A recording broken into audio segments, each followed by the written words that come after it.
काय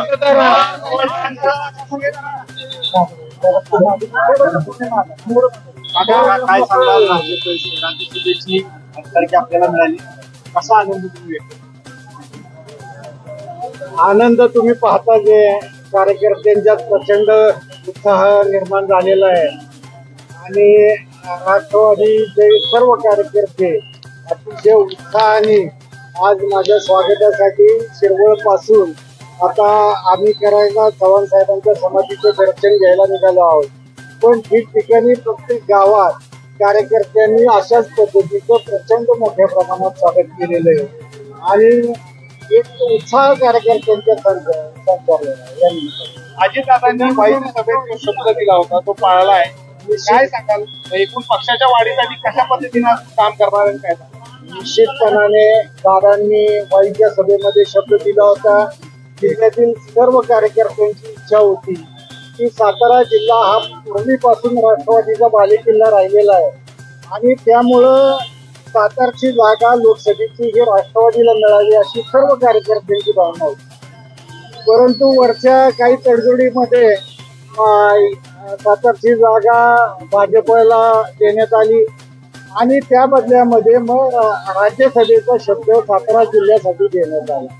सर्व कार्यकर्त्यांचं प्रेम, सर्वांची एकमुखी मागणी आणि वरिष्ठ नेत्यांचे असलेला विश्वास यामुळं मला आज राज्यसभेवर संधी करण्याची काम करण्याची संधी मिळाली. त्याबद्दल मी राष्ट्रवादीच्या सर्व वरिष्ठ नेत्यांचं, पक्षाचे अध्यक्ष अजितदादा असतील, प्रफुल्ल पटेल साहेब असतील, आमचे प्रदेशचे अध्यक्ष सुनील तटकरे साहेब असतील, भुजबळ साहेब असतील, या सर्व नेते मंडळींचे मी मनापासून जिल्ह्यातील सर्व कार्यकर्त्यांच्या वतीने आभार मानतो आणि त्यांना धन्यवाद. गेल्या दोन दिवसापूर्वी मदनदादांची जयंत पाटलांनी भेट घेतली. आपल्याला वाटतं का मदनदादा जर महाविकास आघाडी सोबत गेले तर महायुतीला या ठिकाणी फटका बसेल किंवा राष्ट्रवादीला फटका बसेल? मला त्या तसे काही वाटत नाही, कारण यापूर्वी मदन गोष्टींनी जवळपास विधानसभेच्या 5 इलेक्शन पराभूत झालेले आहेत, ते सलग 5 इलेक्शन. त्यामुळं 6व्या इलेक्शनला जरी ते उभं राहिले समजा तरी काही फरक पडेल वाई मतदारसंघात असं मला काही खरं वाटत नाही.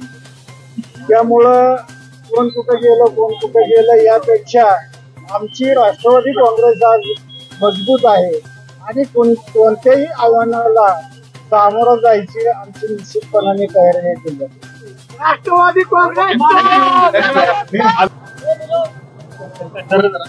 विशेषतः राष्ट्रवादी काँग्रेसच्या वरिष्ठ नेत्यांनी, अजितदादांनी आणि त्याचबरोबर महायुतीमधील सन्माननीय एकनाथराव शिंदे साहेब असतील, देवेंद्रजी असतील, या सगळ्या मंडळींनी नितीनला राज्यसभेवर काम करण्याची संधी दिली. त्याबद्दल मी तर त्यांचा आभारी आहे. परंतु एक प्रकारे त्याला या ठिकाणी राज्यसभेची खासदारकी देऊन निश्चितपणानं मला खात्री आहे की या जिल्ह्यामध्ये राष्ट्रवादी काँग्रेस म्हणजे पर्यायानं घड्याळ हे बळकट झाल्याशिवाय. दादांनी वाईच्या सभेत शब्द दिला होता. हो, दादांनी शब्द दिला होता. खरं तर राज्यसभेची उमेदवारी काय आम्ही मागितली.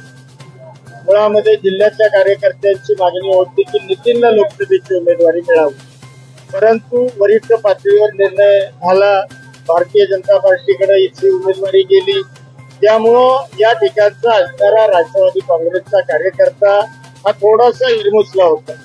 परंतु दादांनी वाईची सभा घेतली आणि वाईच्या सभेमध्ये त्यांनी नितीनला राज्यसभेची उमेदवारी देण्याची घोषणा केली आणि नुसती घोषणा केली नाही तर राज्यसभेचे खासदार म्हणून नितीनला त्यांनी त्या ठिकाणी काम करण्याची संधी दिली.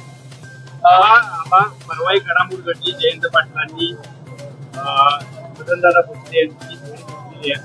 महायुतीमध्ये ही दुर्बळी म्हणायची का आणि आपल्याला याचा फटका बसू शकतो का?